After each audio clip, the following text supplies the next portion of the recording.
அன்பான உறவுகள் அனைவருக்கும் இனிதான செவ்வாய் பொழுதின் மகிழ்வான காலை உற்சாக வணக்கம் வணக்கம் வணக்கம். இந்த நாள் இனிய நாளாக அமைய இந்த நொடி வரைக்கும் எங்கள் எல்லோரும் ஆரோக்கியத்துடன் மூச்சு விட வைத்த கடவுளுக்கும் மறவாத நன்றிதனை பகிர்ந்து 24/12/2024 பாருங்கள் 24/12/2024 இணைந்திருக்கின்றோம். இந்த மாதம் இந்த வருடத்தை வழி அனுப்பும் மாதமாக இந்த மாதம் இருக்கின்றது. எல்லாவற்றுக்கும் கடவுளுக்கும் நன்றியை கூறியபடி வளமை போலவே இடம் நிகழ்ச்சிகளுக்குள் என்று உற்சாகத்தோடு இணைந்து செல்லலாம். சிந்தனை நேரம் பொருட்சொல் இன்றைய நாளுக்கான பொருட்சொல் மறை மறை. மன ரை என்ன மறை மறை என்பது பொருட்சொல்லாக வச்சுதான் எழுதி வைங்க. மறை மறை பொருட்சொல்லாக வருகின்றது.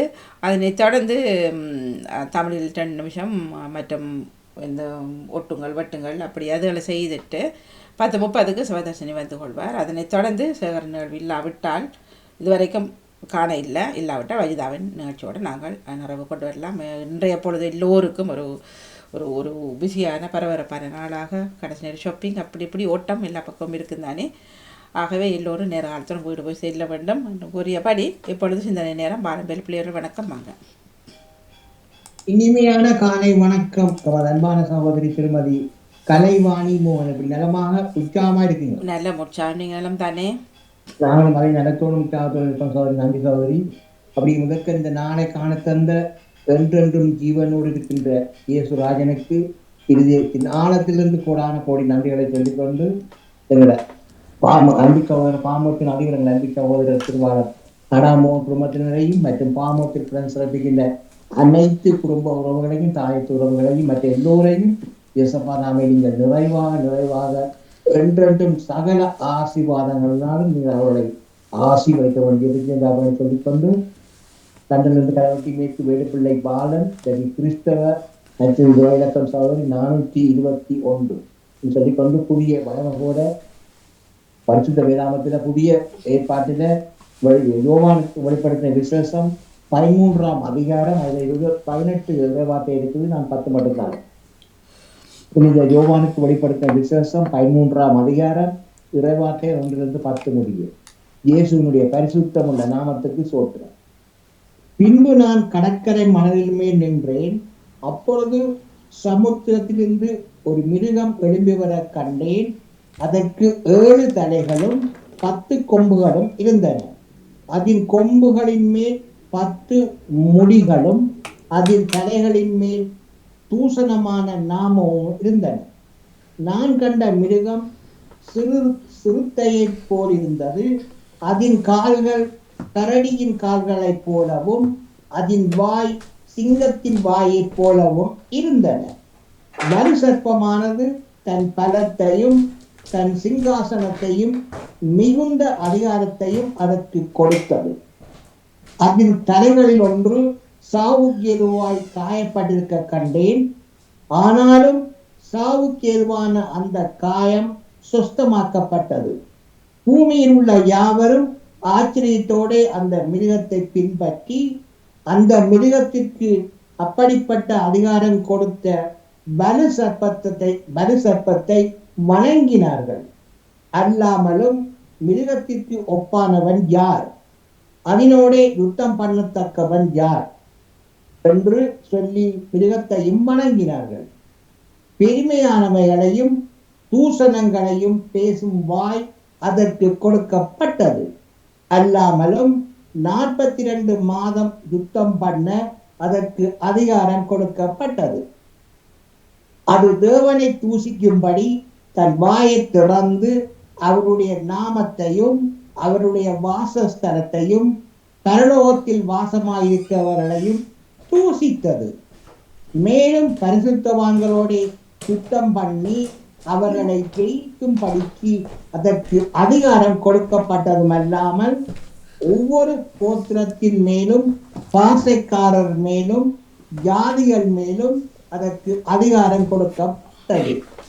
உலக தோற்றம் முதல் அடிக்கப்பட்ட ஆட்டுக்குட்டியினுடைய ஜீவ புஸ்தகத்தில் பேரெழுதப்பட்டிராத பூமியின் குடிகள் யாவரும் அதை வணங்குவார்கள். உலக தோற்றம் முதல் அடிக்கப்பட்ட ஆட்டுக்குட்டியினுடைய ஜீவ புஸ்தகத்தில் பேரெழுதப்பட்டிராத பூமியின் குடிகள் யாவரும் அதை வணங்குவார்கள். காதுள்ளவனவனோ அவன் கேட்க கடவன். சிறைப்படுத்தி கொண்டு போகிறவன் சிறைப்பட்டு போவான். பட்டயத்தினாலே கொள்ளுகிறவன் பட்டயத்தினாலே கொல்லப்பட வேண்டும். பரிசுத்தவான்களுடைய பொறுமையையும் விசுவாசமும் இதிலே விளங்கும்.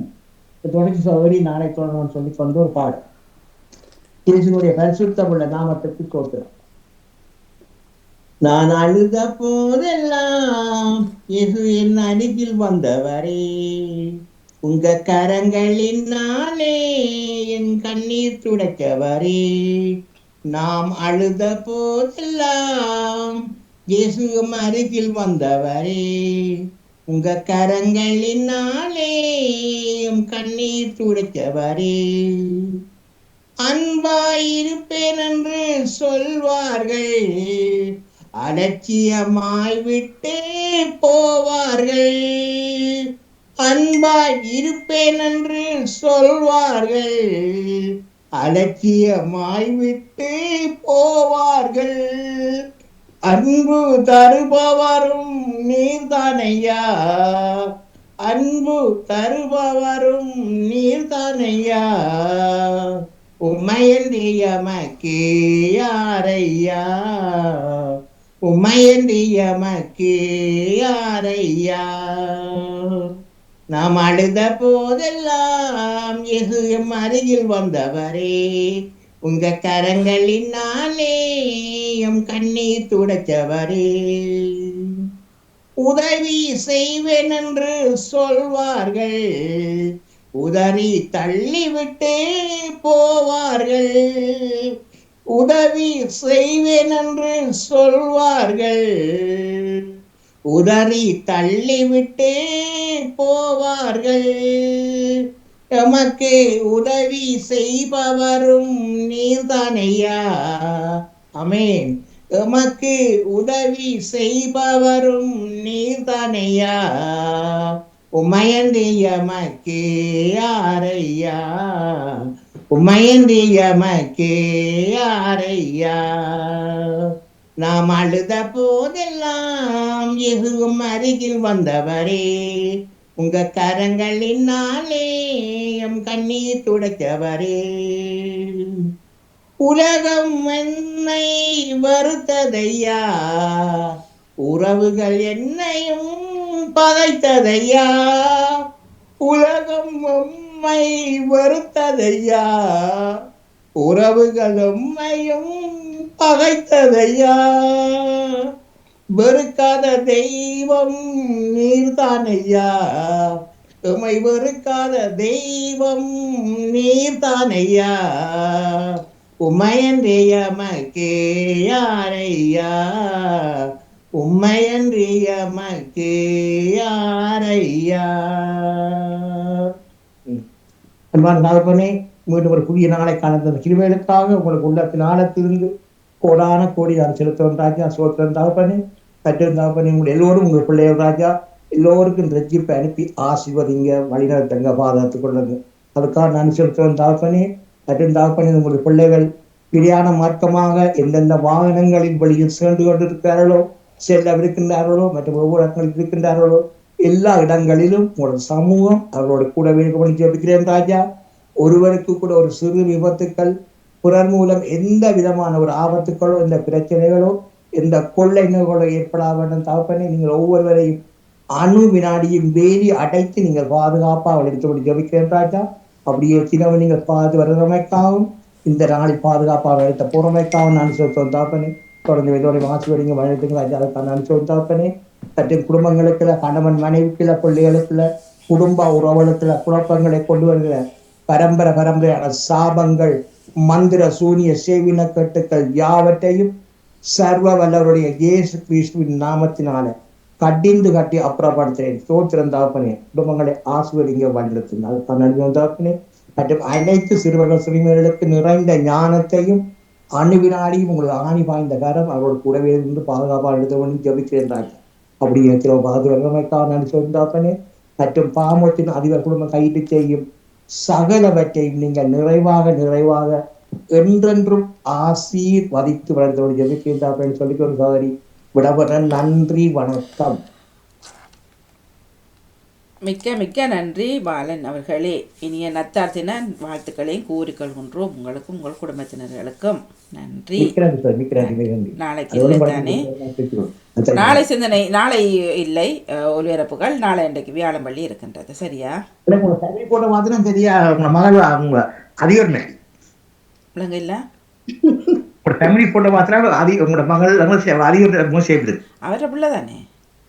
உங்களை இல்லை உங்களுக்கு கோபம் வருதா? எனக்கே கோபம் வரோடும். பிள்ளைகளோட அம்மா இல்லாட்ட அப்பா எத்தனை வரோடும். இதுல எனக்கே கோபம் இல்ல. அப்படி அதிகம் சொல்லி வேற 50-50 சொல்லி ஆனா அவற்ற மோனா கூட இருக்கு. நல்ல விஷயம். இது குழப்பத்துக்குள்ள குழப்படியை கொண்டு வர மாதிரி இல்லை சொல்றீங்க. எனக்கு கோபம் வர மாட்டு இப்ப யோசிக்க வேண்டிய கிடைக்கும்.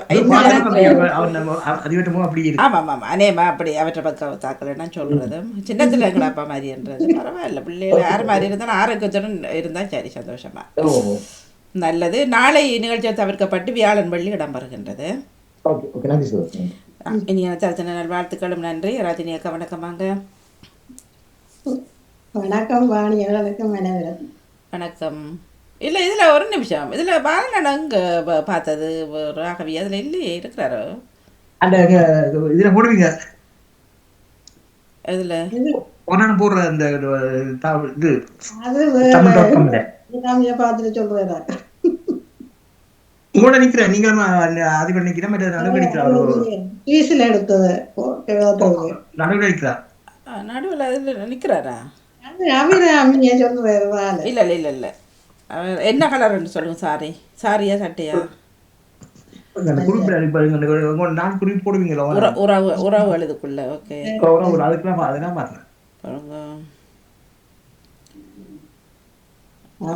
என்னடா இவர்களை பிடிக்க முடியாது போச்சு, இளையவர்களை போட்டோ எடுக்கிறதுக்கு. அப்ப அதுல நின்று நாங்க தான் எடுத்தது. இவர் அதுல நின்ற மாதிரி என்ன கலர் சாரின்னு சொல்லுங்க. நாங்க உடனே அப்படின்டா மேக் ஷோர் பண்ணலாம்.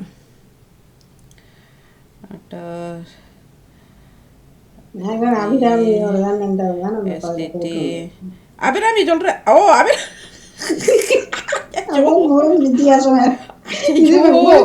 பாலனண்ணா குழப்பி போட்டீங்க. அதான் நான் எனக்கு ஞாபகம் இரண்டு அவர்கள் எங்களோட நிக்க இல்லை. இளையவர்கள் ருத்ரேசன் நடப்பிள்ளை இளையவர்கள்லாம் அதுதானே. இவர் என்ன சொல்லு பாலனண்ணா பாலனண்ணா இங்க எடுங்க, நீங்க மியூட் எடுங்க. சோட்டா பண்ணி ஆகணும்.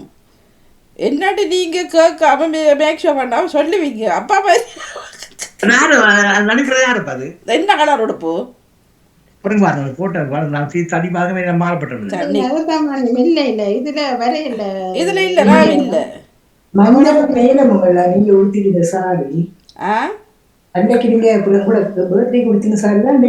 அதேதான் அதேதான் பிள்ளைகளா அன்பா தந்தது. அபிராமியத்தான் சொல்றாரு. அப்பா மாதிரி இல்ல, நீங்க அதைத்தான் சொல்றீங்க.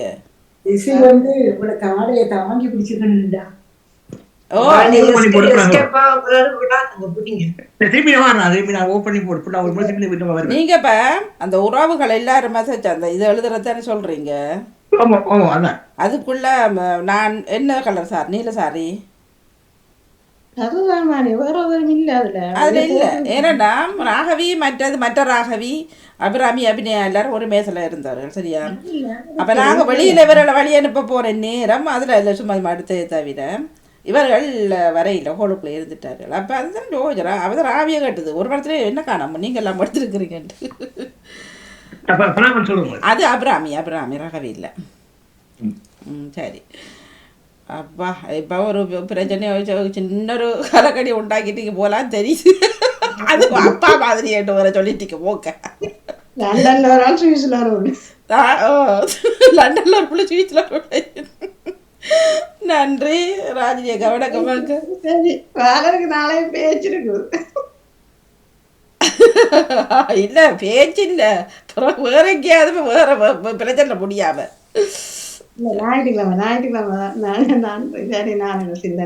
தாருங்களா. நன்றி. அனைவருக்கும் வணக்கம். கிறிஸ்து பிறக்க போகும் நாளில் நாமும் வேண்டுவோம். மன்றாட்டுக்களை சமர்ப்பிக்கின்றோம். அனைத்து மக்களையும் மது பாதுகாப்பில் வைத்தரலாம். அன்பின் மன்னரது மாபெரும் மகிழ்வில் நாமும் பங்கு பெறுகின்றோம். அவரை சிறப்புற செய்வோம். ஆண்டவரின் அமைதி நம் உள்ளங்களில் நிறைப்படுத்த கிறிஸ்து பிறப்பு விழாவை நாமும் எதிர்பார்த்து காத்திருக்கின்றோம். அனைவருக்கும் நல்வாழ்த்துக்களை தெரிவிக்கின்றோம். கிறிஸ்துபாலனின் பிறப்பில் இனியாவது நம் நாட்டு மக்களை அனைவரையும் பாதுகாத்திருக்கிறோம். வானவரிசையில் வாழ்த்தொழி கேட்டு மன்னவனே துகிலாம், மன்னவனே துகிலாம். அமைதியான இரவு நம்ம மனன் பிறக்கும் இரவு, அமைதியான இரவு நம்ம மனன் பிறக்கும் இரவு. இறைவன் கொண்ட துறவு அம்மிதயம் வென்ற உறவு. ஆரிராரும் ஆரிராரிரம்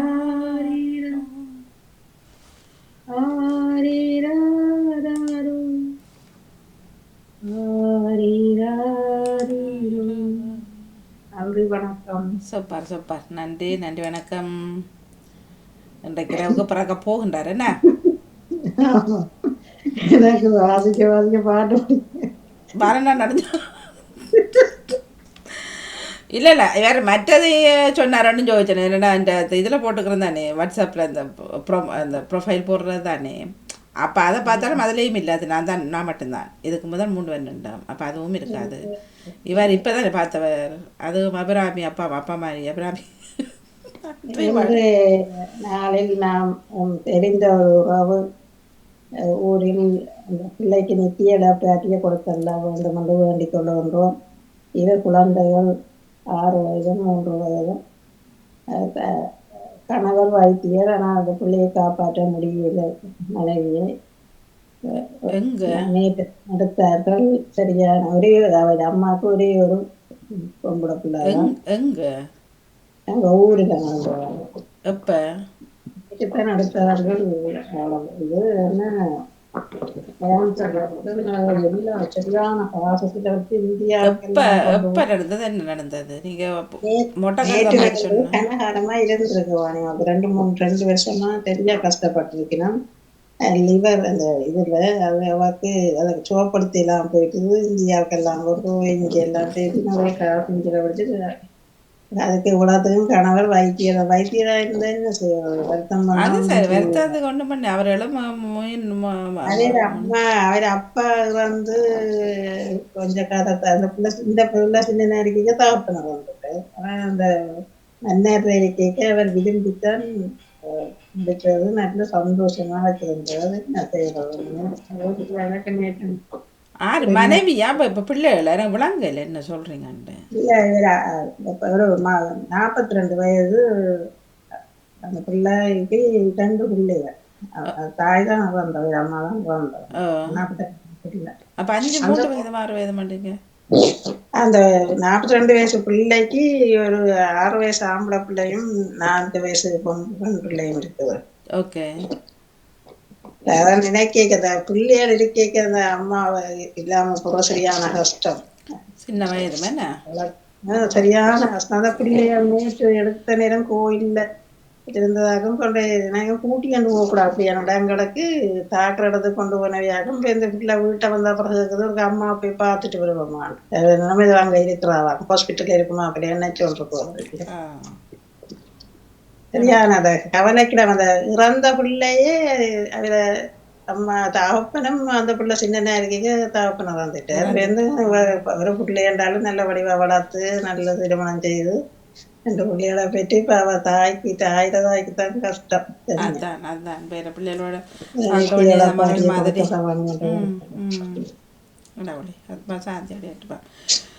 நன்றி. நேவிஸ் பிலிப் சார் வணக்கமாக நடசினவர்களையும் காணும், பதிவையும் காணும்.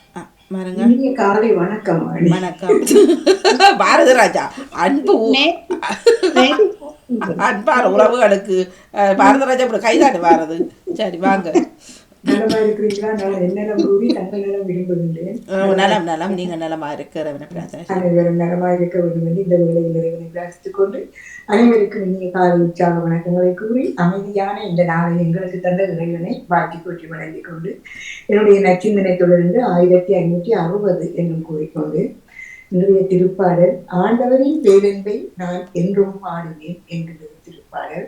இன்றைய வாழ்த்துறையாக இருளிலும் மரண நிழலிலும் அவதிப்படுவோரை மீட்பின் ஒளிர்விக்க வந்தருளும் என்கிறது நற்செய்தியின் வாழ்த்துறையாக. இன்றைய நற்செய்தியின் சிந்தனையாக இயேசு கிறிஸ்துவை ஒரு புதிய கண்ணோட்டத்தில் பார்ப்பதற்கு இந்த கிறிஸ்து பிறப்பு விழா காலத்தில் நாம் அழைக்கப்படுகின்றோம்.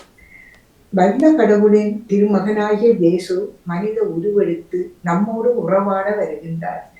வார்த்தை மனிதரானார் என்னும் வரலாற்று நிகழ்வை கொண்டாட கிறிஸ்துமஸ் காலம் நமக்கு வாய்ப்பாகின்றது. 2000 ஆண்டுகளுக்கு முன் இயேசு பாரதனாக பிறந்தபோது இதோ எல்லா மக்களுக்கும் பெரும் மகிழ்வூட்டும் நற்செய்தி, இன்று ஆண்டவராகிய மெசியா என்னும் மீட்பர் உங்களுக்காக தாவீதின் ஊரில் பிறந்திருக்கின்றார் என்று வான தூதர்கள் ஆட்டிடையர்களுக்கு கூறினார்கள். அந்த கணத்திலிருந்து உலகம் முடிவுறும் நாள் வரையில் இந்த பெரும் மகிழ்ச்சியூட்டும் நற்செய்தி, கடவுள் நம்முடன் இருக்கின்றார்.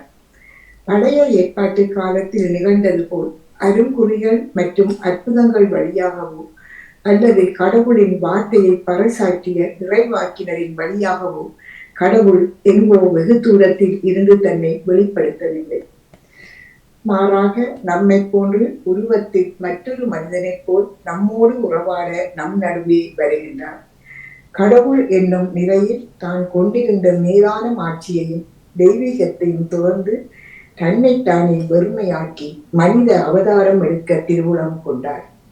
அன்பு, அமைதி, மகிழ்ச்சி, உண்மை, இரக்கம், தூய்மை, எதிர்நோக்கு இவற்றின் வடிவாக கடவுள் நம்முடன் இருக்கின்றார்.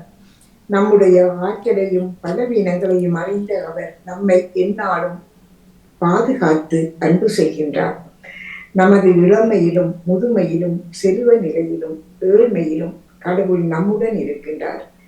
அச்சத்திலும் மன உறுதியிலும் நம்பிக்கை தருவதற்கும் நமது பாவங்களை மன்னித்து நம்மை அரவணைத்துக் கொள்வதற்கும் நம்முடன் கடவுள் இருக்கின்றார்.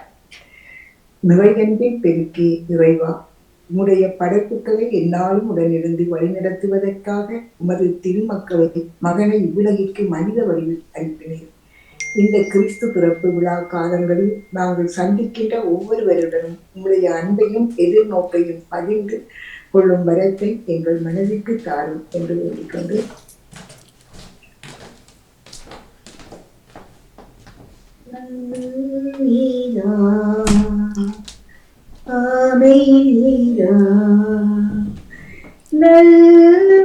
சாந்தம் போலிந்தரா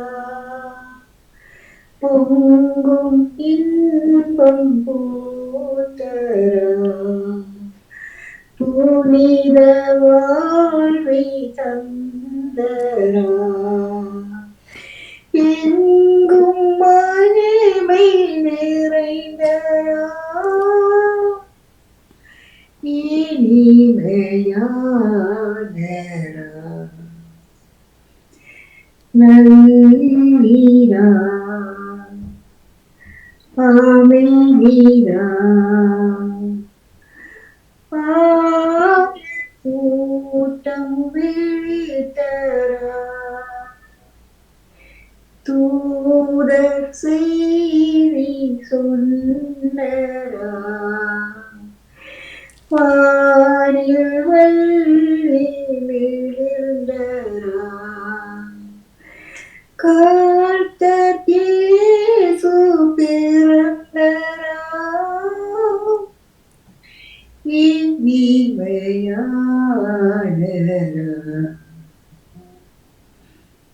நல்லீரா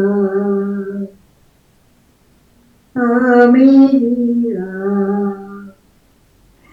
துன்பம் வாழ்வில் மறையும்பா என்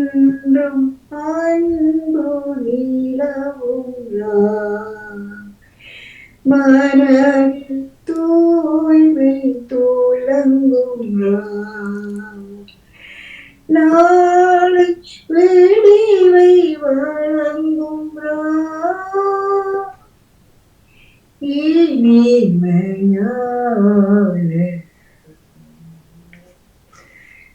அனைவருக்கும் டாக்டர் சோதனங்களை இத்தாலியம்பிக் கொண்டு வந்தனங்களின் வாழ்த்துக்களையும் கூறி கிறிஸ்து பாலன் பிறப்பு எல்லோர் மனதிலும் அமைதியையும் சாந்தத்தையும் இன்பத்தையும் வெகுவாக அளித்தர வேண்டும் என்று எல்லோருக்குமாக நிறைவாக இறைவனை வேண்டிக் கொண்டு நத்தார் வாழ்த்துக்களை கூறி அமைதியில் எல்லோரும் இறைவனை வணங்குவோம். எல்லோருக்கும் கிறிஸ்துமஸ் வாழ்த்துக்கள்.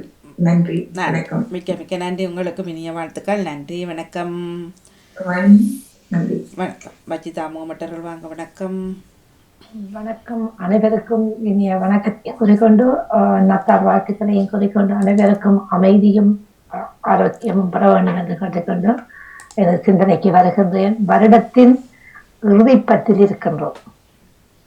கடந்து போனது எப்படி என்று தெரியவில்லை. நம்மளை நாம் புடம் போட்டுக் கொள்ள வேண்டும்.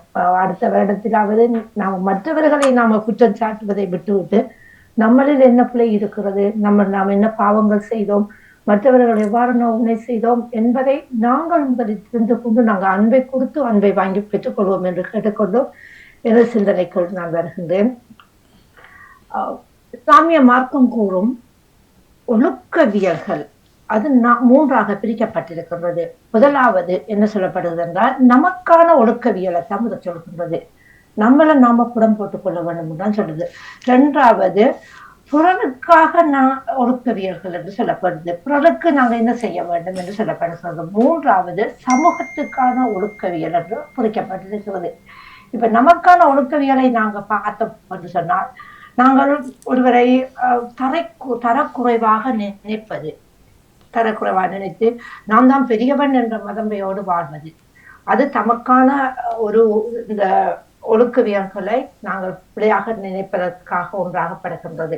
அடுத்தது தற்பெருமை கொள்வது தமக்கான ஒரு தான். என்னை விட யாருமே இல்லை, அந்த தற்பெருமையும் இரண்டாக பிரிக்கப்படுகின்றது. ஒன்று தற்பெருமை எப்படி என்று சொன்னால் என்னோட இருக்கிறதை வைத்துக் கொண்டு நாம் மற்றவர்களுக்கு காட்டுவது தற்பெருமை என்று சொல்லப்படுகின்றது. காசு, பணம், வீடு, வாசல், உடுப்பு, நாகரிகம், நகை அதையெல்லாம் கொண்டு தற்பெருமை என்று மற்றவர்களை இழிவாக கணக்கெடுப்பது. இரண்டாவது ஒரு தற்பெருமை, அதை நாங்க அழகான முறையில் அந்த தற்பெருமையை வெளிக்காட்டுவதாக நபிகள் நாயகம் ஸல்லல்லாஹு அலைஹி வஸல்லம் சொல்கின்றார்கள். அது தற்பெருமையில் விஷத்தை போன்றது என்று சொல்கின்றார். எப்படி சொன்னா, என்னட்டறிக்கு நான் ஒருத்தருட்டே சொல்றேன்ல, என்னட்டறிக்கு நான் போடுறேன்ல, நான் கொடுக்குறான் சொல்றேன்ல, எல்லாம் இருக்கி நான் பாவமே செய்யறதில்ல, அப்படி நாங்க சொல்வது அது தற்பெருமையில விஷத்தை போடுறதுன்னு சொல்றேன். அத ஒரு அழகான முறையில், ஒரு நாகரிகமான முறையில் தன்னிடம் இருப்பதை நான் வெளிக்காட்டுவதுதான் அந்த தற்பெருமை என்று சொல்லப்படுகின்றது.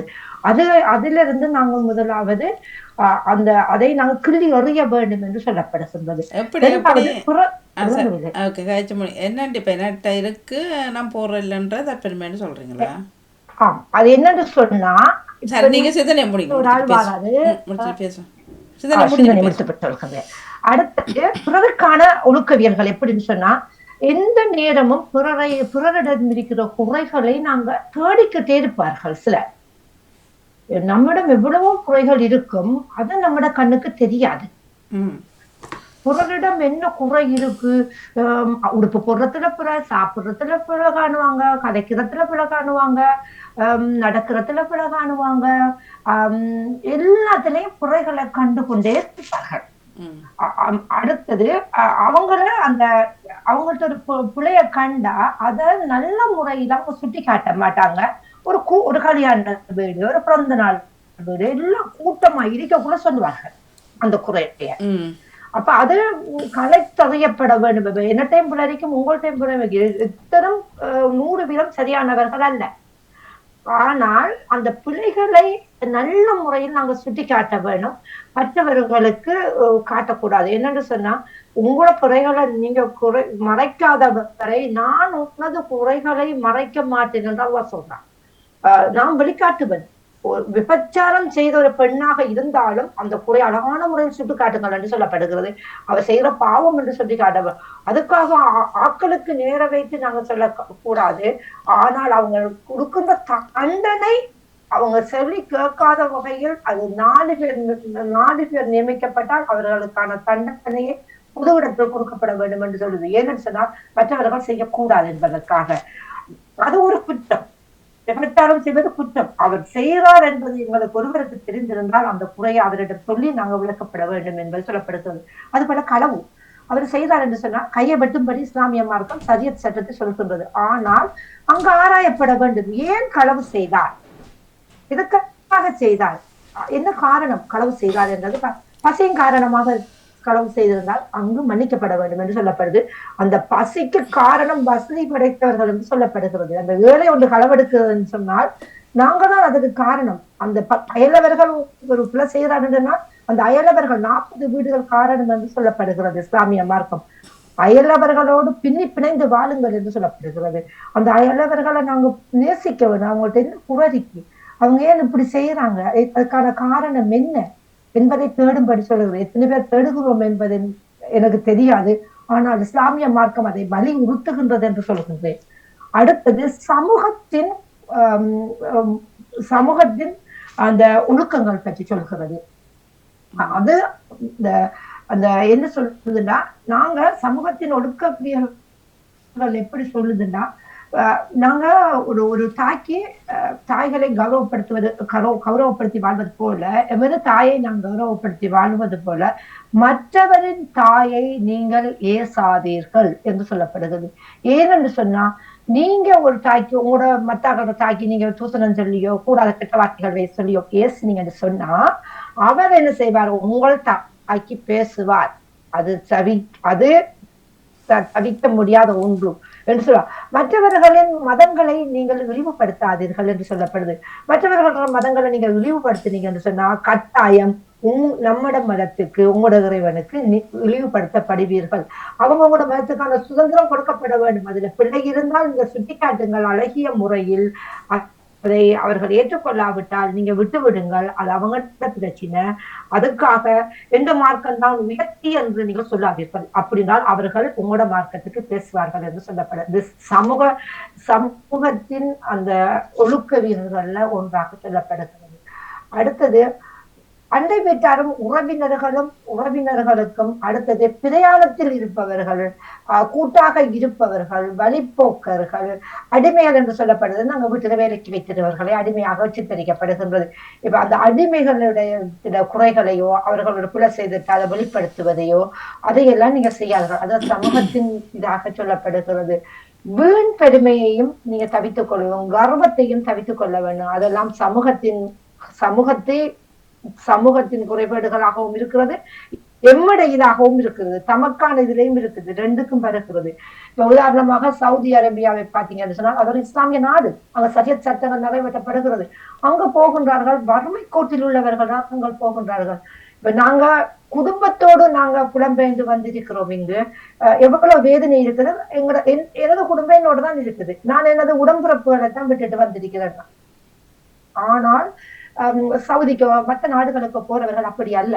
ஏன்னு சொன்னா கணவனை விட்டுட்டு மனைவி போயிருப்பா, மனைவி பிள்ளைகளை விட்டுட்டு மனைவி போயிருப்பா, கணவன் தனியே போயிருப்பாரு குழந்தை மனைவியை விட்டுட்டு.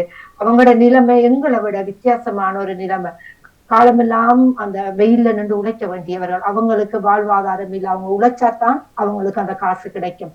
அப்படியானவர்களை நாங்கள் அன்போடு நேசிக்க வேண்டும் என்று சொல்லப்படுகின்றது. அப்படி அங்க நடப்பது கொடுமையாக இருக்கும். அந்த சவுதியில எல்லோரும் இல்லை, 50% கொடுமைப்படுத்துகிறார்கள். நாங்க கண்ணால பார்க்காவிட்டாலும் காதால கேட்கின்றோம். ஊடகங்கள்ல அவங்களோட வேதனைகளை பார்த்திருக்கின்றோம். அவங்க எவ்வளவு கஷ்டப்பட்டிருக்கிறார்கள், ஆணியத்தப்பட்டிருக்கிறார்கள், அயன்பாக்ஸால சுடப்பட்டிருக்கிறார்கள். இதுவெல்லாம் இஸ்லாத்தில் இல்லை, அப்படி சொல்லவில்லை. ஆனால் அவர்கள் இஸ்லாம் என்ற போர்வைக்கு இதை செய்து கொண்டிருக்கிறார்கள்.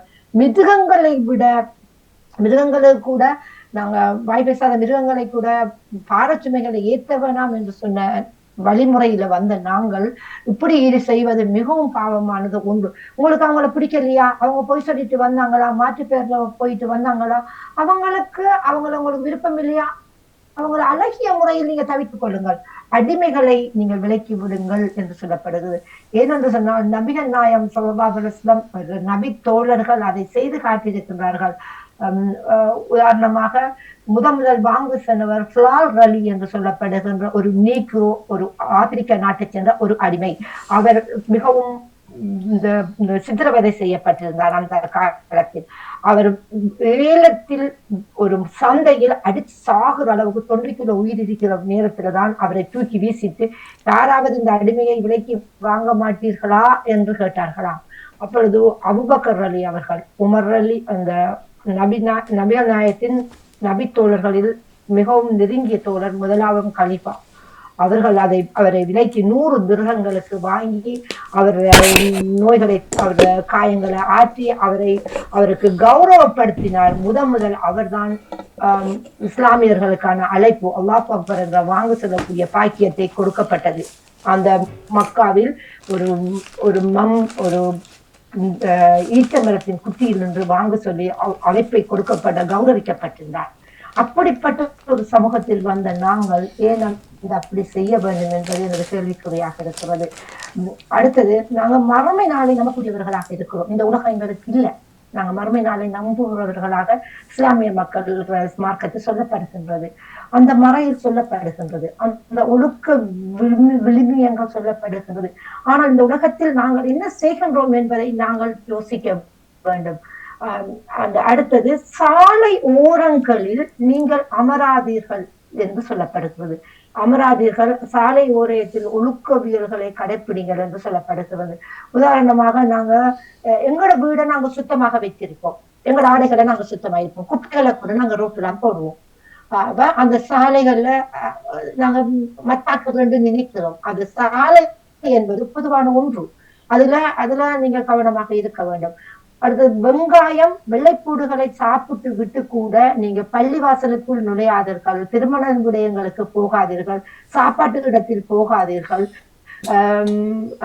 அடுத்தது, நல்ல விடயங்களுக்கு நீங்க விருந்துக்கெல்லாம் போகாதீர்கள். போகும் முதல் நீங்கள் உங்கள் பற்களை, வாய்களை துப்புரவு செய்து விட்டு போங்கள் என்று சொல்லப்படுகிறது. அப்ப யோசித்து பாருங்க, இவ்வளவு அழகிய மார்க்கம்.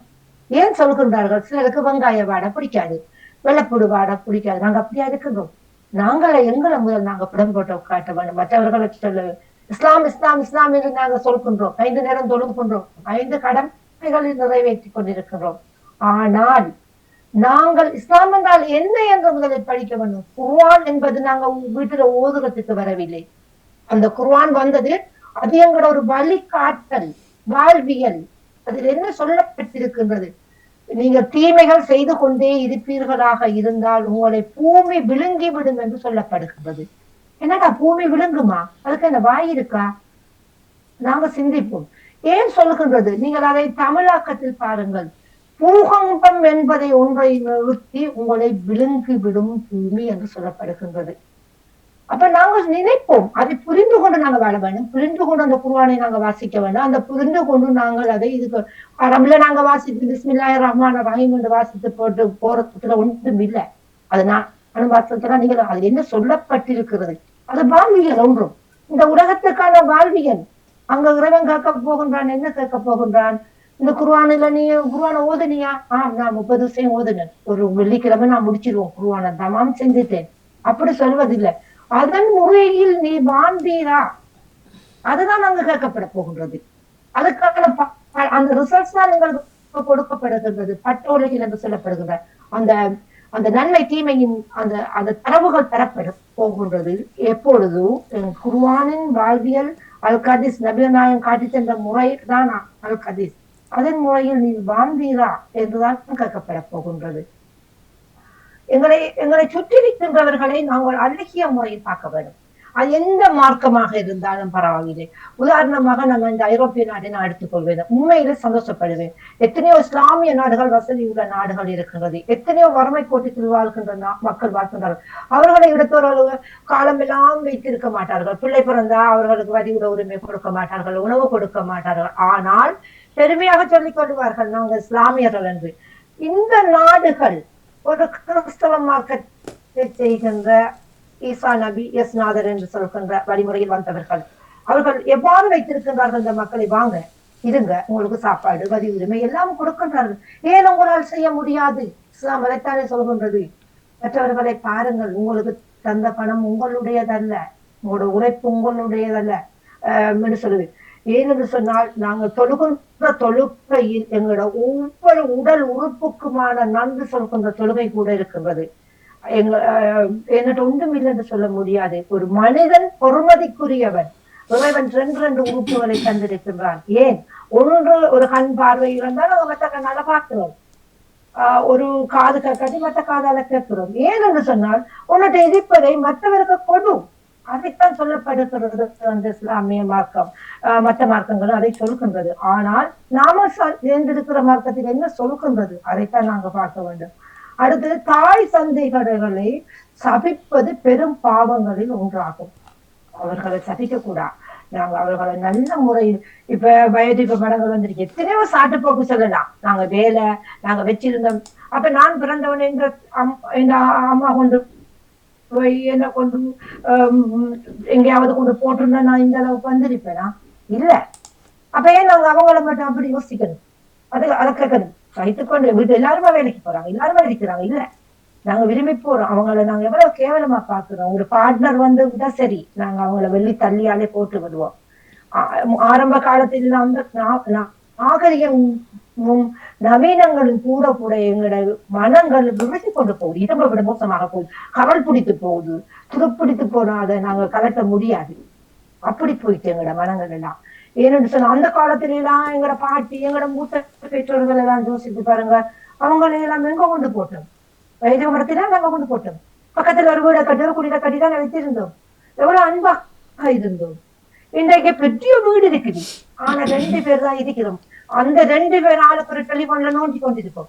புருஷனோட கலைக்க மாட்டோம், பஞ்சாதியோட கலைக்க மாட்டோம், பிள்ளையோட கலைக்க மேல இருந்து கீழே தெளிவு அடிக்கும். எந்த பிள்ளையும் தான் எத்தனை சொல்ல வர, நான் என்னதை பார்த்துட்டு தான் கீழே இருந்து என் மகள் அடிப்பா, உமா எனக்கு தேத்தனை கொண்டு வாங்க. நாம அப்படியா நம்மளோட உமா அப்பாவோட நாங்க இருந்தோம்? எங்க போய் விட்டது இந்த உலகம்? நவீனங்கள் கூடி விட்டது. ஆனால் எங்களோட பாசங்கள் போய், நாங்கள் தொடர்பில் இருக்கின்றோம், ஆனால் நாங்கள் உறவில் இல்லை. உறவில் நாங்கள் இல்லை, அதுதான் உண்மை. உறவு என்பது நாங்க கையை பிடிச்சி பேசுறதுல, கட்டி அணைக்கிறதுல, சாப்பாடு ஊட்டுறதுல. உறவு என்ன, குசினிக்க போய் சாப்பாடை திறந்து பார்க்கணும், அதுதான் உறவு. சாப்பாட்டுக்கு வந்து ஒரு வேதையை கூப்பிட்டு, ஒரு கல்யாணத்தை கூப்பிட்டு கோல்ல வச்சு வீடியோ எடுத்து போட்டோ எடுத்து போடுறது உறவு இல்லை. அது உறவே இல்லை, அது தொடர்பு. அப்ப நாங்க இந்த புது வருடத்திலேயாவது எங்களை நாங்க மாற்றிக்கொள்வோம். மற்றவங்களோட குறை காண்றதை விட எங்கள் இருக்கிற குறைகளை நாங்க நிறுவோம். அடுத்தது, ரோட்டுல போற இந்த நவீன இந்த சமூகத்துல எச்சு துப்புறது, அதுவும் சொல்லப்பட்டிருக்கிறது. அடுத்தது, அந்த நாங்க எச்சு துப்பிட்டு மண்ணை கொண்டு நாங்க மூடாம போனது அது பாவம் என்று சொல்லப்படுது. எங்களுக்கு எச்சு வருது, அதை நாங்க விழுங்கணும் என்று இல்லை, நாங்க துப்பிட்டோம். அப்ப என்ன செய்யணும்? நாங்க அப்படியே விட்டுட்டு போகக்கூடாது. அதை நாங்க ஒதுக்குப்புறத்துல போய் துப்பிட்டு மண்ணை தூக்கி மூடிட்டு போனா மற்றவர்களுக்கு அரியந்தம் இல்லை. அதைத்தான் சொல்லப்படுது. அது சமூகத்தின் இழிவுகள்ல உண்டாக சொல்லப்படுகிறது.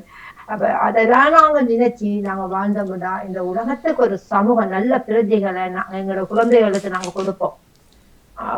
எங்களோட வீட்டை சுத்தம் வச்சிருக்கிற மாதிரி, எங்களோட ஆடைகளை சுத்தமாக நாங்க போற மாதிரி, எங்களோட இதயங்களையும் எங்களோட உள்ளத்தையும் நாங்க நல்ல சுத்தமாக வச்சிருக்கணும். எங்களோட அன்பு சரியான முறை நாங்க கொடுக்கப்பட வேண்டும். நாம அன்பை கொடுக்காம நாம அன்பை பெறவே முடியாது என்று கூறிக்கொண்டு என்ற சிந்தனையை முடிக்கின்றேன். ஆனே நீங்க கேட்ட கேள்விக்கு பதில் சொல்றேன். நன்றி நன்றி, வணக்கம். என்ன தற்பெருமை சொன்னீங்க தானே? இப்ப அது தற்பெருமை என்று சொல்றதை விட தன்னடக்கம் என்றும் சொல்லலாம்னு நினைக்கிறேன் நான். தன்னடக்கம் என்று சொல்றது சொன்னா அதை எப்படி என்று சொல்லுவாங்க? அது தற்பெருமை தன்னடக்கம் என்று சொன்னா தற்பெருமை அதை எப்படி சொல்லப்படுதுன்னு சொன்னா, நவீன எப்படி சொல்றாருன்னா, சில பட்டியல் போட்டுக்கொண்டே போவாரு. நான் ஒரு பாவம் செய்யல பாப்பா, நான் ஒரு பாவமும் செய்யல பாப்பான்னு சொல்லுவாங்க சிலாக்கள். யாராவது ஒரு மனுஷன் பாவம் செய்யாம இருப்பாங்களா உலகத்துல? இல்ல இல்ல, சும்மா இல்ல. அப்ப அதை நாம உடனே என்ன சொல்லுவேன், நானும் கேட்பவனதான் நான் பயப்பட்டேன். நானும் சொல்றேன், நான் செய்யல, நான் குறைய செய்திருக்கிறேன்னு சொல்லலாம். மன்னிப்போடு குற்ற பாவமும் செய்யலன்னு சொல்கிறார். ம் ஒன்றும் அப்படி இருக்குல்ல, எனக்கிட்ட இதுக்குத்தான் நான் போடுறேன்ல. அது தற்பெருமை இல்லை தானே. அது என்னன்னு சொன்னா இல்லாதவர்கள் என்ன நினைப்பார்கள் சொல்லுங்க பாப்போம். நீங்கள் இப்போ இல்லாதவர்கள் எடுத்து நீங்கள் அப்படியான்னு சொல்கிறதுக்கு இல்லை. இப்போ எனக்கிட்ட இது இருக்குது அது இருக்குது இப்படி இருக்குது அப்படி இருக்குதுன்னு சொல்கிறது தான் அது இல்லாதவர்களுக்கு பாதிக்கப்படும். இப்போ நான் சொல்கிறேன் இரண்டு இருக்கு எனக்கு எல்லாம் விருப்பம் இல்லைன்றது அது தற்பெருமை என்று சொல்லி என்ன சொல்லப்படுதுன்னு சொன்னா மனதுக்குள்ள உங்கள்கிட்ட அப்படி ஒரு கர்வம் ஒன்று நடக்கிறது என்று சொல்லப்படுது. அது கர்வம் இல்லை. அல்ல எனக்கு தெரியாது. நான் முகமது நபி அவங்க சொன்ன தெரியும். அந்த கர்வம் நம்மளை எங்கேயோ கொண்டு சேர்த்து விடுமா, எங்கேயோ கொண்டு சேர்த்து விடுமா, அதுல நீங்க கவனமாக இல்ல. நீங்க இப்ப இல்லாதவனுக்கிட்ட நீங்க வச்சுதான் நான் சொல்ல போறேன் இல்ல, சரியா? இப்ப ஒருத்தர்கிட்ட இல்லைன்னு தெரிஞ்சு நான் சொல்ல போறேன் இல்ல. ஒருவர் சொன்னாராம் பாணி, அது என்னதுக்காக சொல்லப்படுதுன்னா, அந்த நான் உதாரணத்தை சொல்லிட்டு ஒரு கூட்டம் ஒன்று நடந்துச்சு. முகமது நபி அவங்களோட சஹாபாக்கள் அவங்க ஒரு பொதுவாக இந்த சில விடயங்களை சொல்வார்களாம். அவருக்கு அந்த வகி என்று சொல்லி இறைவனின் கட்டளைகள் வந்தவுடனே இப்படி சொல்லுவாரு. சொல்லும் பொழுது நபி தோழர்கள் கூட்டி இருந்தார்களாம். அப்ப தர்மத்தை பத்தி ஒரு இதொண்டு வந்துச்சு, சரியா? அப்ப ஒரு ஆள் நீங்க உங்கள்கிட்ட இருக்கிறத நீங்க கொடுக்கணும் என்று சொல்லப்பட்டு இப்படி பேசிக்கொண்டு வரக்கூட ஒருவர் சொன்னாராம் பக்கத்துல இருந்த நபி தோழரை பார்த்து, உனக்குத்தான் என்று சொன்னாராம். அதுக்கு காரணம் என்ன சொல்லுங்க பாப்போம். நான் கொடுக்குறேன், அது உனக்குத்தான், நீ தான் கொடுக்காம இருக்கிறாய். அங்க அவருக்கு கர்வம் ஒன்று ஏற்படுகின்றது. நான் என்ற ஒரு கர்வம், நான் கொடுக்கிறேன் ஒரு கதை உனக்கு தான் சொல்லப்படுது. அந்த இடத்துல நீங்க அமைதி காக்கணும் என்று சொல்லப்படுகிறது. அமைதி காக்கணும் என்று சொல்லப்படுகிறது. அதே மாதிரி இன்னொன்று சொல்லப்படுது, ஒரு நபித்தோழர் ஒரு வீரர், ஒரு நல்ல வீரராம். ஒரு வீரர் என்ன செய்தாராம், மயங்கி விழுந்துட்டாராம். அப்ப அவரோட அக்கா என்ன செய்யறாவாம், தங்கச்சி அவரோட உடம்பிறப்புகள் அவ அழுகுறா. அவரை பார்த்து இல்ல வாசபா வாசபான்னு அழுகுறார். வாசபா வாசபான்னு அழுகுறார். வாசபாண்டா மலையே, பெரிய மலையே நீ விழுந்துட்டியான்னு அழுகுறாவா. பெரிய மலையா மலையே நீ விழுந்துட்டியா அன்று அழுகுறாவா. அப்ப பெரிய வீரன் தான் இவரு. மைந்து கூட சகோதரங்க இப்ப நம்மள அறியாம வர வார்த்தைகளை சொல்றேன். அது எங்க எவ்வளவு கவனமாக இருக்க வேண்டும் என்று அந்த மார்க்கம் சொல்லுகிறதுன்னு தான் சொல்ல வேணும், மத்த பத்தி இல்ல. மலையே அப்ப இவர் மயக்கத்தில் இருக்க கூட இவர் உண்மையா பக்தியான ஒரு மனுஷன். அவர் இறைவன் அவருடைய மனதுக்குள்ள ஒரு கண்ணை முடிக்கிற மயக்கத்தில் இருக்கிறாரு. நீ அந்த மலையா, நீ அந்த மலையா நபியால் ஒரு இவர் காட்டு கொண்டிருக்கிறதா. அந்த ஜிப்ரீல் அலைஹிஸ்ஸலாம் இவர்கிட்ட கேட்டுக்கொண்டு, நீ மலையா, நீ மலையா. அப்ப என்னன்னு சொன்னா அந்த அதுக்கு இந்த ஏன் மலை என்பது இவ்வளவு பெரிய இறைவனால படைக்கப்பட்ட ஒன்று. அப்போ ஒரு இறைவன் படைப்புக்கு நம்மளை நிகராக்குவது பிள்ளை என்று சொல்லப்படுகிறது என்று இஸ்லாமிய மார்க்கத்தில் சொல்லப்படுது. அதுக்கு அப்புறம் அவர் கொஞ்ச காலத்துல மரணம் அடைந்ததுக்கு அப்புறம் அவ அந்த அழுகையை அமைத்துக் கொண்டாவா. மேலும் சொன்னா அவருக்கு பாவத்தை ஏற்படக்கூடாது. இப்ப நாங்களும் மரணம் அடைந்தோம் எங்களோட மார்க்கத்தில் இருக்கு, நீ பெய்தியே எந்த குடும்பத்தை பார்க்க திரும்பிலையே என்று நாங்க அழக்கூடாது. சொல்றேன் ஏன்னு சொன்னா, சாகுற மாட்டுக்கு குட்டிக்கு புள்ள கட்டிட்டு தாய் மாடு சாகுறல்ல. இப்ப நீங்க நான் மோத்தானா எந்த பிள்ளைகள் வாழத்தான் மாடும். எத்தனையோ பேரு பெத்த உடனே மோத்த போயிடுறாங்க, அந்த பிள்ளைகள் வாழலையா. அதை பாதுகாக்கக்கூடியவன் இறைவன் தான், இறைவன் தான். அது ஏதோ ஒரு வகையில இறைவன் பேருக்குள்ள இருக்கிறவனுக்கும் வயிற்றுக்குள்ள இருக்கிற குழந்தைக்கு உணவு கொடுக்க தெரிந்தவனுக்கு உயிரோடு இருக்கிற குழந்தைக்கு உணவு கொடுக்க தெரியாதா? அப்ப அவங்க தற்பெருமை என்று சொல்லப்படுகின்றது. அதைத்தான் நான் சொல்ல வருகின்றேன். அப்படியான சில நிகழ்வுகளை நாங்க அடக்கி கொள்ள வேண்டும் என்று சொல்லப்படுகின்றது. ஒரு காலமும் நாங்க உளுந்தடிச்சு நீ போய்தான் எங்க குடும்பத்தை பார்க்க திரும்பில என்று அழக்கூடாது. மௌத்தானா அவங்கள இறைவன் தந்த இறைவன் எடுத்துக்கொண்டாங்க, அவ்வளவுதான். கவலைதான். 3 நாளைக்கு மேல நாங்க துக்கமே அனுஷ்டிக்கப்படாது. 4ஆம் நாள் திருமணம் செய்யலாம், அந்த வீட்டுல திருமண வீடு நடக்கலாம். அதை உங்களோட மனநிலையை பொறுத்தது. ஆனால் அந்த நீங்க அந்த 3 நாளைக்கு மேல நீங்க அதை சபூர் பண்ணணும். சபூர்னா நீங்க அமைதியாக இருக்க வேணும், பொறுமை காத்துக் கொள்ளுங்க. பொறுமை எல்லாத்துக்கும் பொறுமைதான். அதுக்கு நற்கூலி உங்களுக்கு வழங்கப்படும். ஒரு முள்ளு குத்துனா கூட அதுக்கு நற்கூலி இருக்கிறதா. அது பொறுமையா இருக்கனால அது வெளிப்படிதான் நடந்துருக்குது. அவ்வளவுதான். சரியா இதுதான் விதிதான். நன்றி. தற்பெருமையில 2 விதம் இருக்குது. சரி பார்ப்போம். நன்றி நன்றி வணக்கம். நன்றி வணக்கம். நகுலாஸ்வரன் வாங்க வணக்கம். இனிய காலை உற்சாக வணக்கம் வாணிமோகன். சிந்தனை நான் ஒன்று சொல்லலாம் இருக்கிறேன். நீங்க அது தற்பெருமையா வச்சுதாண்ட கேட்டோம்னா, தற்பெருமையில தனக்கு அது ஒரு கர்வம் தான் அதுக்கு ஒரு பேர் இருக்கிறது. அதாவது எனக்கு எல்லாம் தெரியும் என்ற ஒரு நிலையில நிக்கிறது தான் தற்பெருமை.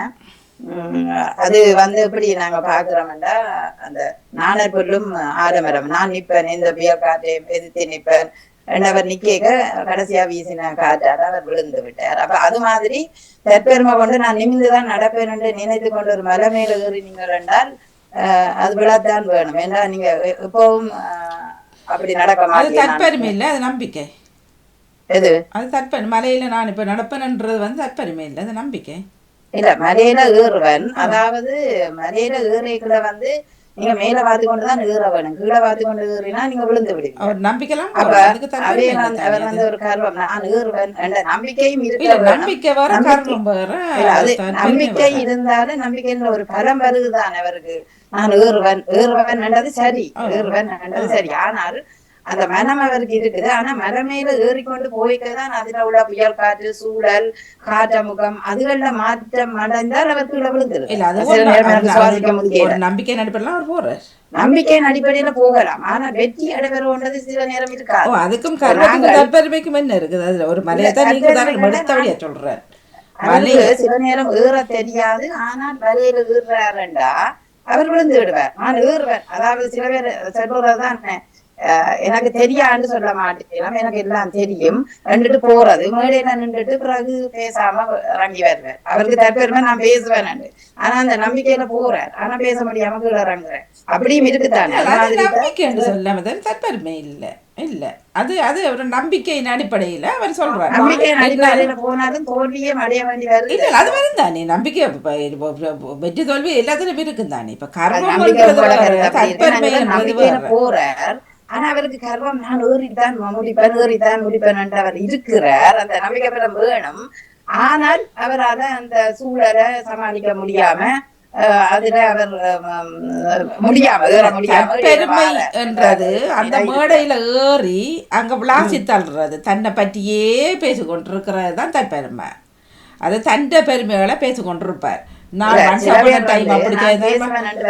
சில பிள்ளைகளை நான் பாக்குறேன், நான் பேசுறேன், ஓகே ரெண்டு பேருங்கள் மேடைக்கு பேருந்து அப்படியே நின்றுட்டு நான் பேசுவேன் தானே டீச்சர், நான் இப்ப பாடமாக தேவையில்ல பேசுவேன் வரும். ஆனா வந்துட்டு பேருந்து ஏத்தி விட்டா அது பேருந்து அப்படியே நின்றுட்டு இல்ல எனக்கு அங்கால வரையில. அது நம்பிக்கை. அது அது மேடைக்கு விதுக்கு தற்பெருமை. தற்பெருமை என்றது அவர் மைக்க வாங்கி சொன்ன விஷயத்தை சொல்லாம தன்னை பற்றி பேசுவாங்க. எனக்கு கொஞ்சம் பேர், நான் அங்க போய் இதை எடுத்தேன், இங்க போய் இதை எடுத்தேன், மனுஷா போன டைம் இந்த வருஷம், அது தன்னை பற்றி பேசுறது. முடியாத நான் செய்வேன் என்றது அது நம்பிக்கை அடிப்படையான செய்வேன் போறது. ஆனா அது செய்ய முடியாது. என்ன சூழல் சில நேரம் மாற்றத்தை ஏற்படுத்தி போடும். அப்படியான இப்ப சில நேரம் தாய சூழல் இன்னும் செவன் சொல்லி கொண்டு போயினோம். ஆனா பேருந்து சொல்லுவேன், அது நேரங்கள் காலங்கள்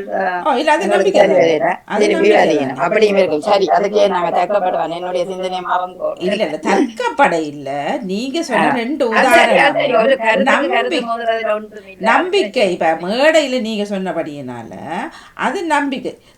பெருமை என்றது அவர் அதுல நீங்க நம்பிக்கை அந்த சூழல்ல இருந்து பார்த்த எனக்கு அந்த பிள்ளை ஒண்ணு பாடமாக இல்ல டீச்சர் நான் நல்லா பேசுவேன், ஓகே நான் அப்ப உங்களோட மூன்றாவது டேர்ன் உங்களோட டேர்ன் நீங்க வடிவா பேசுங்கோ, நான் பாடமாகி போட்டேன் ஓமாண்டு போட்டு போகுது. மேடையில போய் பேருந்து அப்படியே ரெண்டு வரையும் வணக்கம் சொல்லி போட்டு அப்படியே பாடமாகி கொண்டு வந்த நீங்களே நம்ம பேசாம நிக்கிறோங்க.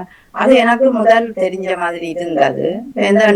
வந்துட்டு இருக்குது. அப்ப நான் அவ்வளவு பெருமையா தான் பேசுவேன் சொல்றாள் பிள்ளைகளுக்கு முன்னால. ஆனா மேடை கூச்சம் அவருக்கு. அவர் தன்னம்பிக்கையில சொல்லி தன்னம்பிக்கைங்க வருது சரியா, தன்னம்பிக்கையில சொல்றார் என்னால முடியுமென்று.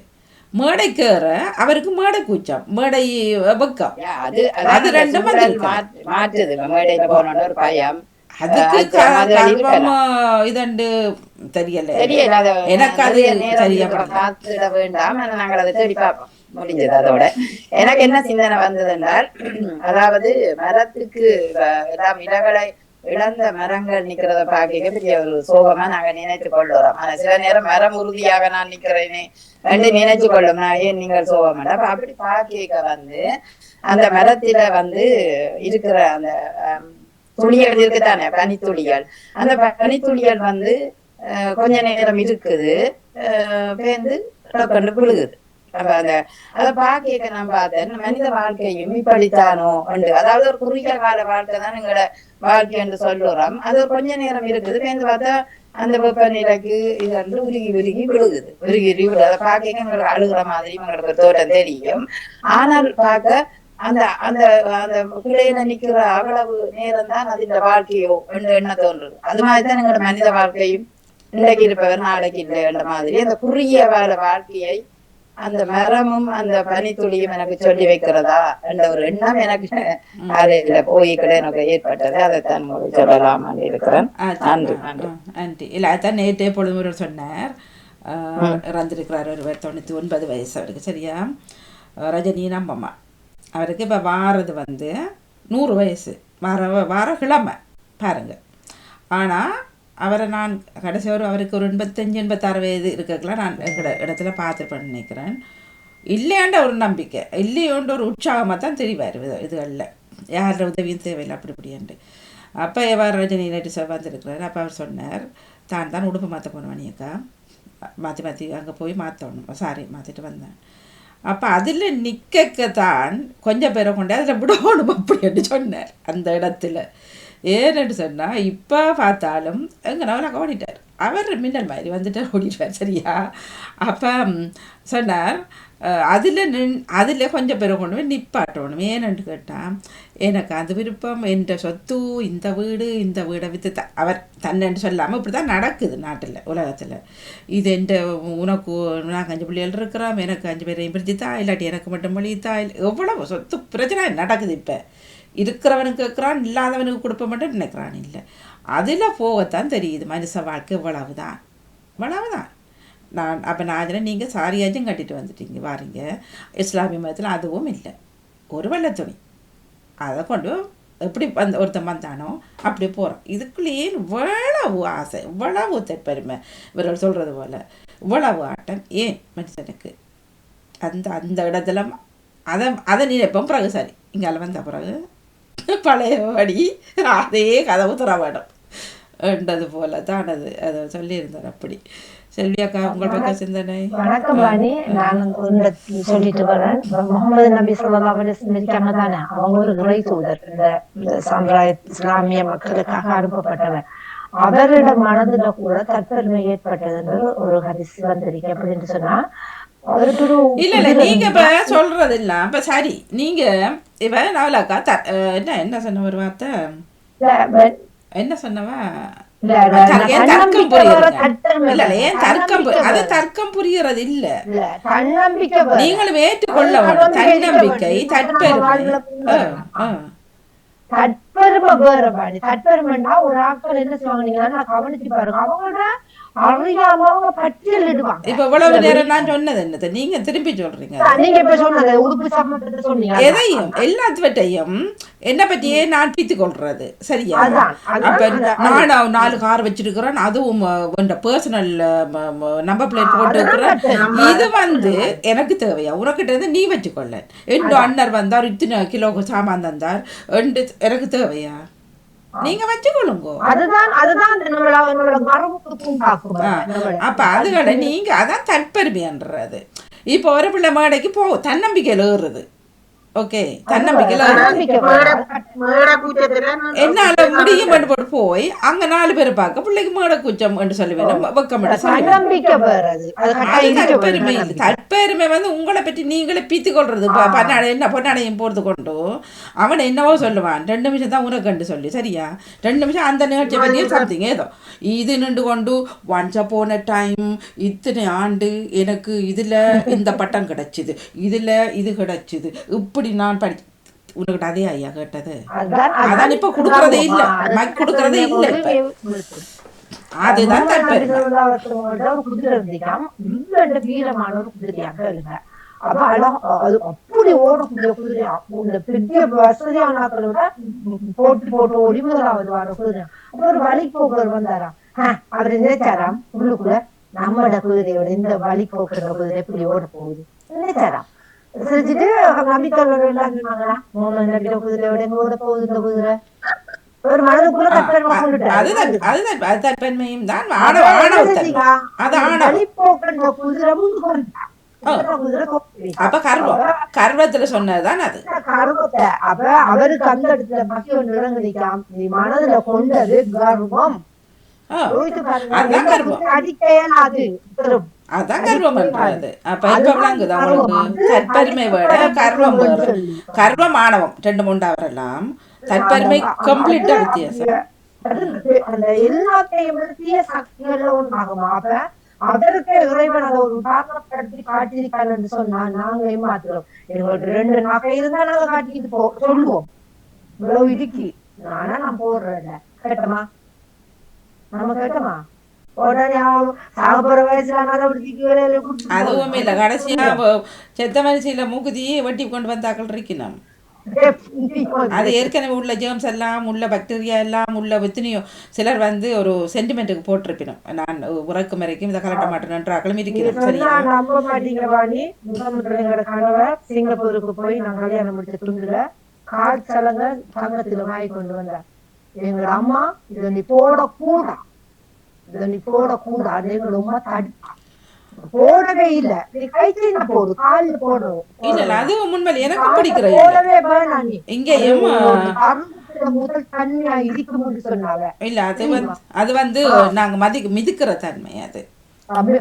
எத்தனை பேரு காதுலயே ஒரு பூ இல்லாம திரியக்குள்ள நீ காலில் போட்டு திரியக்கூட இவரை வாங்கி கூட சந்தோம். போடவே இல்லை, அழிச்சு கைச்சீனா மாத்தினேன். ஏன்னு சொன்ன தாய் சுனத்தை மதித்தன் அந்த கர்வத்துல இருந்து பண்ணி எனக்கு காலில் சைன்றிக்கு அந்த கர்வமா எப்படி சொல்லாம சரி.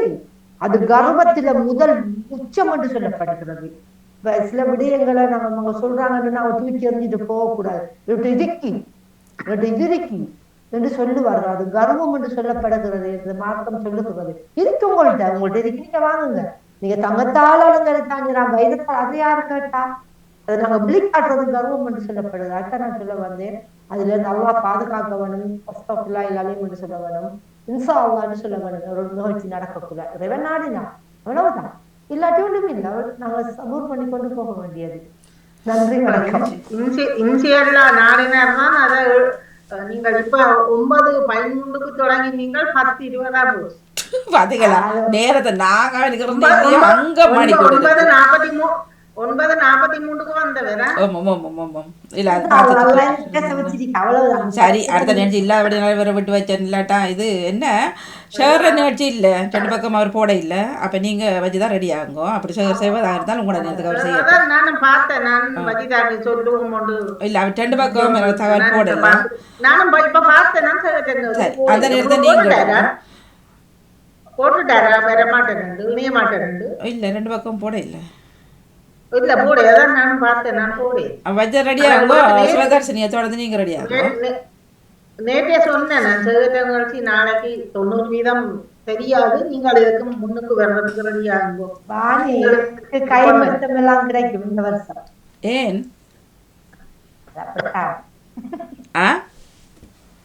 எனக்கு அப்படித்தான் சொல்றேன். கைமுழுத்தம் கிடைக்கும். என்ன அப்ப கைமுழுத்தமா அதுல பேரு? நாங்க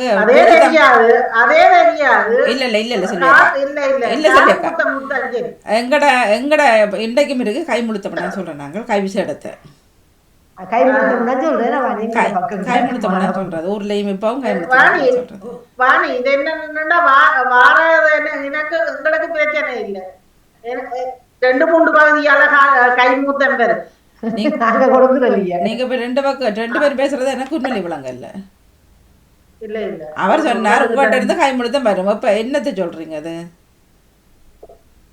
அவர் எங்களோட வருவார் செவ்வாய்க்கிழமைக்கு. அதுக்குதான் சொன்னவர் இப்ப கைமூத்தம். அதுக்கு கைமுழுத்தம் வாங்கிட்டு வாங்க தாரத்தை. அப்ப வாரசபா எங்க இருந்தா செய்யறீங்க? கைமூத்தம் கொடுக்கல, கால் மூத்தம் கொடுத்து விட்டா தெரியும். இப்ப அங்க இருந்தா செய்யறீங்க மஜிதா நிகழ்ச்சி அடுத்த கிழமை அங்க இருந்தா செய்யறீங்க. அடுத்த கிழமை நான் நிக்க மாட்டேன் தங்கம். அங்கே போகிறீங்க இப்போ எங்கே காட்டுக்குள்ளே போகல வீட்டுக்கு தானே போகிறீங்க வீட்டில் இருந்து இங்கே 2 பேரும் அதை சேர்ந்து. அவங்களோட பேசணும்பா. நீ என்னன்னு சொன்னா அந்த மஜிதா 1 minute. இப்ப செவ்வாய்க்கிழமை வந்து நீங்கள் எத்தனை மணிக்கு வருவீங்க?